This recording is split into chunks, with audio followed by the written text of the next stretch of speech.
income of A is 30% less than income of B and income of B is 137.5% more than that of C. If income of A is 28,500 less than that of B, then the income of C is. तो बहुत ही simple question है। इस तरह के question को करने के लिए हम पहले लिख लेंगे A, B और C के बीच का रिलेशन। A की जो इनकम है वो 30% कम है B के कंपैरिजन में, और B की जो इनकम है वो 137.5% ज़्यादा है C के कंपैरिजन में। ठीक है, तो हम यहाँ कुछ एज्यूम नहीं करेंगे, जो जैसा है वैसा करेंगे। क्वेश्चन में एक और चीज़ दी गई है कि income of A is 28,500 less than that of B।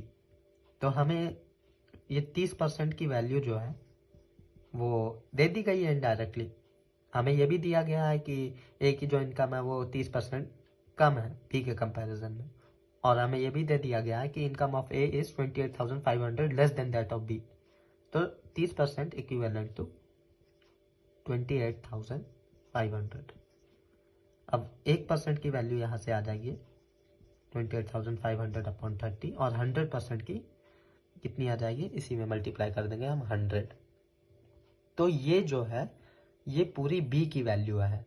इससे 30% हम कम निकालेंगे तो A की वैल्यू आ जाएगी, और जो C की वैल्यू थी, जो C की जो भी वैल्यू थी उससे B की वैल्यू 137.5% ज़्यादा थी। 137.5% को हम क्या लिख सकते हैं, 37.5% को हम क्या लिख सकते हैं, 3/8 प्लस 1 करेंगे तो ये हो जाएगा 11/8, मतलब 19/8 ज़्यादा के लिए।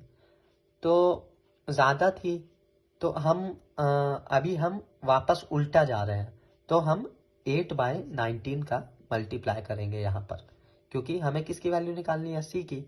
C तो छोटा है ना, तो और B तो बड़ा है, तो हम B से C की तरफ जा रहे हैं, तो बड़े से छोटे की तरफ जा रहे हैं, तो हम इसे उल्टा कर देंगे और इसको सॉल्व करते ही आंसर आ जाएगा। 0 से 0 कट जाएगा, 19 1 जा 19, 19 से नहीं काटते हैं इसको, 3 से काट देते हैं।